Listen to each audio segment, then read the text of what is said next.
Independence Day, and welcome back everybody to Fantasy Baseball Picks and Bets presented by Prize Picks on the Mayo Media Network. I'm back. Did you miss me or did you miss me? It's Big Johnny Stud, the big guy with the big mouth from the Big Apple at FTN Bets, the man behind the madness and the algo at MLB Moving Averages on the Bluebird Twitter machine. Again, this show presented by Prize Picks. Love this new app. And remember, FTN Bets right now is free for the entire weekend, right? We're celebrating freedom. So how about the freedom to bet, the freedom to hit some free picks, man? Remember, hit the like button. You got to rate, review, subscribe to the Mayo Media Network. And this is also available through your podcast providers. So also rate, review, subscribe, all the major providers. If they're any good, they'll be carrying this show. And the link to Prize Picks in the description. Use the promo code MMNMLB, right? MMN, Mayo Media Network, Major League Baseball. That's the promo code. We'll get you a 100% match deposit. Let's dive right into it. The show presented by Prize Picks. I am kind of burning the midnight oil up before the crack of dawn as always, and it's almost midnight where I'm at. Prize Picks has not posted the line, and it's always very important to be specific. I don't want to recommend plays I wouldn't take if they end up being a little bit off from my projections. So make sure you check back with the Mayo Media Network. They're going to post the specific picks in the morning, but I think in the meantime, sometimes just as important as those actual picks is how we get there. You know, the process and the methodology to get in the place where we want to win, right? Getting a fish opposed to teaching people to fish. I like to create a culture of fisherwomen and fishermen. And I think the first place we want to start is at the beginning, right? Fantasy sports are a game of opportunity. You can't score if you don't have the rock, right? You can't score without the ball. So particularly with baseball, one of the very first things I do when looking to score in Prize Picks, DFS, or any kind of fantasy daily venture is opportunity, people. Plate appearances are opportunity. They're the currency that we deal in.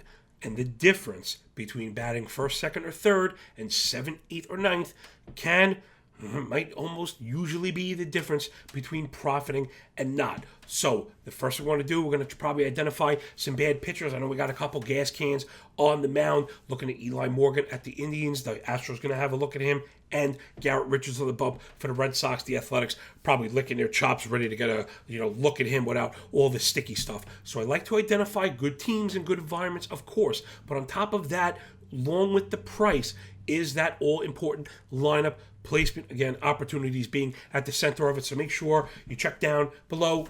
I'm going to have the picks for you tomorrow throughout this show. And I think we got a good one brewing with this half slate. That's where I'm really focused on the 7 p.m. Give everyone a chance to get all this information in, digest it. And if you're not familiar with my work, I know I move a little bit fast, but strap up and strap in because we are about to go on a ride, everybody. Time to cover those all-important fantasy baseball news and notes. We're going to take a look at injuries around the league. I know sometimes it stinks to have to read these headlines, but it's so important. The way the games move, the speed at which the information flies, we have to digest and then try and make those subsequent and next counter moves, to the news. That's what we're doing here for you. A couple of white-hot hitters hitting the shelf. Kyle Schwarber, hotter than them all. He was removed from Friday's game against the Dodgers with a leg injury. I think it was non-contact. Those can be pretty scary. He does have an injury, a history, I should say, of injuries with the knees. So got to keep an eye on Schwarber. Will be unfortunate to lose him. He's having a season to remember. Next up, my man, Jose Ramirez on the Indians. He was scratched from today's lineup. We weren't sure if he was going to play the other day, but the left elbow soreness got to him, and he did not play today. They're making it sound like it's not serious, but once you decide to start a player and then pull back on it, that usually tells me there's something wrong. There's really nobody to replace him with there. Man, hold on to those shares for your life. Next up, Kyle Tucker for Houston. He was scratched with some back spasms. Again, they're saying it's not a big deal. It seems to be that way. They're saying they saw him move around and he looked okay. Keep an eye on it. This one, I do think I have that subsequent move that I was talking about. I've already added Chas McCormick. He's really a relative unknown, but to be honest, you want any piece of this offense, think of it as a stock portfolio. We want exposure to that appreciating asset.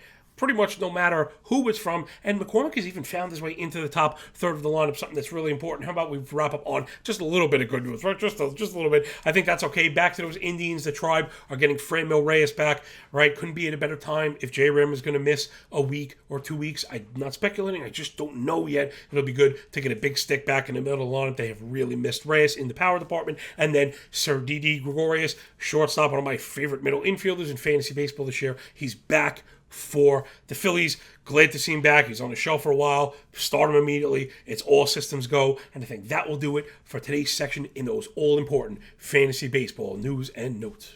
I got your daily dose for those DFS games coming up tomorrow night. Let's focus on the PM slate. We'll give everybody time to digest this information, get in there, and hopefully cash some tickets.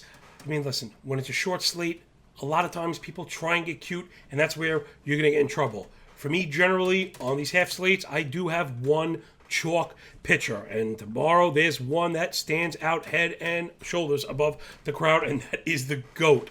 Clayton Kershaw, 102 innings this year, a 3.25 ERA, the whip below 1, 30% K to only 4% walk, a 26 K minus walk, just flying off the page. Vintage Clayton Kershaw, he is awesome. The swinging strike rate over 16, the chase rate over 35. There is not a thing he's not doing well this year. The ground ball rate over 48%, which is excellent. The barrel rate below 6. Why you got 1 home run per 9 with the 275 ex-Woba to top it off. Like I said, vintage Kershaw, sometimes you want to go and pay. Before I get into my bargain pick, there really is something that I wanted to speak about, and I think sometimes having a proper methodology and process in place is as important as picking the correct player. Now, before I get into the market, right, before I go into the store, DraftKings in this case, to look at the pricing, I like to do my analysis and then determine my own rankings before I go in there. I'm a professional, but that doesn't mean that I am, impervious to bias. So in order to do that, or the best way to do that, to remove that kind of bias, is to prepare, create those rankings in your head, and then you go into the shop. And that way, you already have an idea of what you want to pay, and that's really how we determine value. Because if you look at the pricing first, I'm telling you, dollars to donuts, it's going to get in the way. And my second favorite pitcher happens to be halfway down the list. I thought he would have been priced up number 2, and he's not, and that's Cole Irvin. I'm going to get into a breakdown in the very last section because Irvin, I think, is really undersung. He has a big day on deck, and he's going off for below 8,000. So really, that helps to kind of soften the blow of Kershaw himself, who's going off at 10. So if we add the two of them together, we get a pretty decent average, and maybe we don't have to feel like we're even paying up that much. Both pitchers give you exactly what you're looking for: the ability to get distance, the ability to get some strikeouts, and of course, suppress runs and those all-important home runs when you're in betting or DFS. These are 9-inning samples. You really don't have room to give up 2 or 3 run home runs. So I think the stack here is the flip side of that second one that I mentioned, and I'm going with the A's. Garrett Richards is really falling apart. Maybe we'll touch on that again at the last section, but we got to get after Richards. He struggled with the new ball, and he's been open about it. So, I mean, listen, what else could you want to target than a pitcher who says he doesn't know how to pitch in this environment? So I think that's going to get everyone set up for tomorrow. Run out Kershaw, run out Irvin, stack all those A's, and even more so, the A's are really interesting in DFS because they have a lot of players that are not necessarily superstars. So you're going to get a crack at the middle of that lineup and paying that, not necessarily min, but around those kind of min prices. Chad Pinder goes around 3,200. Jed Lowry goes below 4,000. Kemp below 4,000. These are all players that can produce for you on an individual game basis, again, in a good environment and on a team that can hit. So that's how you build it. Again, sometimes process before names. Boom, I hope that really helps you out tomorrow. Make sure to get at me with those green screens. This last section is my favorite, the one that's nearest and dearest to my heart as a professional handicapper and the man behind the madness at MLB Moving Averages and FTN Bets. You know I love to bet on baseball. Saved a little bit of extra time just to go over this. I got 2 plays for you, and then I'm going to leave you with one really, really important lesson. I wanted to thank Patty for having me back this one, so I'm going to give back a little bit to you guys out there at the MMN Network. The game I mentioned before is the one that I really am going to be hammering today, and it is the Oakland A's in Boston. And Cole Irvin, who I mentioned earlier, meeting Garrett Richards, who I also mentioned earlier, could not believe the price when I saw this. Again, back to that initial lesson I mentioned, doing your analysis, establishing worth, then shopping, and having your own perception of value once you see the cost. And when I saw the cost of this game, I'm telling you, this recording comes out the night before, I already bet it, and I'll be posting it for my subs, guaranteed. I see it listed at like minus 120. It is going to go north. Garrett Richards is in trouble. Why? Cole Irvin is the man. 94 innings pitched, a 3.6 ERA, 1.2 whip, the OPS right at 700. 17% K. Now, I know that's a bit low when we think about it on the surface. However, a 4% walk rate to go with it really helps you paper over any missing strikeouts. But there really is a bit more behind it when we look at the peripherals. The O-swing, that's your chase rate. That's at 35%. That's like 3.5 ticks better than average. And he combines it with an 85% in-zone contact rate. A really important stat. So what that means is he could beat you out of the zone with a chase. He could beat you in the zone with a pitch also. Don't be fooled by the lack of strikeouts. Doesn't mean that when he needs to, he can't get you with the whiff. Off to the batted balls, I know we see a 40% fly ball rate, and that just used to have you pulling your hair out. But it's not the case anymore. With the dead end ball, they raised the seams, we increased resistance, we increased impedance, we dropped production on those fly balls. So now a 40% fly ball rate, but, big shaking butt. The hard hit rate at 32, the barrel rate at 6, and the all-important blast rate. Right now, that's the tool I'm using on my podcast, Cork Stats, and at FTN Bets, where we're doing the thing, blast are the ideal subset of barrels. It's the barrel of barrels. It's the Cadillac of barrels. When that number is north of 5, your pitcher is starting to get in trouble. You'll see that heavily correlated to home runs per 9. Cole Irvin's blast rate is below 2. Just popping off the page. I have not run the numbers, guarantee it's in the top 10 percentile, but you see that materialized in the expected stats. 330 x-wall, but 377 expected on contact. Really, those are like ace level metrics. And the pitch mix is really interesting. It's dominated by 2 pitches primarily, a 4-seamer and a changeup. They're thrown about 70% of the time. Between the two of them, of course, changing of speeds has a deceptive element to it. However, it's the 2 of them combined have a 360 expected slug max. I mean, think about the math on that. 3/4 of your arsenal has a 360 expected slug. Just phenomenal. He has 7 quality starts already this year and a 2.55 ERA on the road. Maybe we need to get my man the shoulder pads with the big spikes because he's a road warrior.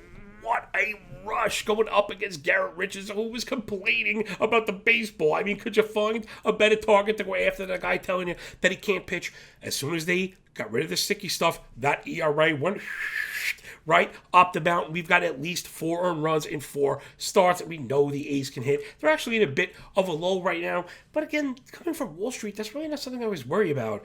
Growth is not usually linear. There are fluctuations, and I generally like to look at the micro in relation to the macro.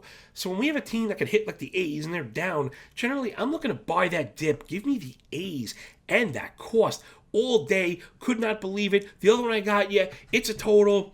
Again, I think this has to do with public narrative. People see Texas Rangers and they see Seattle Mariners, and the automatic assumption is that, these teams are not very good and they don't score runs. Well, that's not the case, people. Again, when you come to Big Johnny, you're getting the context. That's what we do. I'm not here for my truth or your truth. I'm here for the truth. And the fact is this: Jordan Lyles is a gas can, and so is Marco Gonzalez. And on top of that, these offenses are absolutely cranking right now. Check it out. Last 7 days, Texas Rangers, a 360 T-Mobile, 131 WRC plus.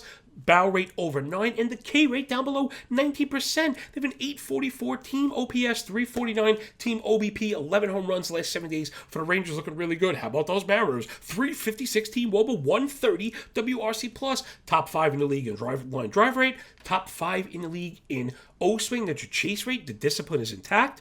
Near the top in home runs, OBP with an 825 OPS. So I do not see this one staying below that 8.5 total. Get that one now. I think by the time some of you see that, it might already be at 9 or 9.5. Let me see. I do have a quick minute. And I said I wanted to leave you with a quick lesson. I'm hoping something that you're going to take with you, stick it in your pocket, and you're going to keep it. You'll think about me next time. Remember, people, You got to be selective. Similar to the hitters that we're trying to analyze and get behind, we want to be selective. Okay, why? Because losses are bad, right? Well, I mean, Captain Obvious, losses are bad. But the fact of the matter is this. No bet is better than a bad bet. And again, that's not just an adage. It's not just a saying. It really is the truth, and I could prove it, right? We could quantify this. So if you have $100 and you lose 10%, you're now down to 90. Nice round number. You go out and win 10% the next day. 10% of 90 is 9. You're back at 99. However, you're down 1% from the total. So what that means is if you were to continually repeat that process over and over again, you're going to end up at 0. So people, that's the lesson. You don't have to bet every game. You don't even have to bet every day. You don't have to bet every half slate. You don't have to bet every mega slate.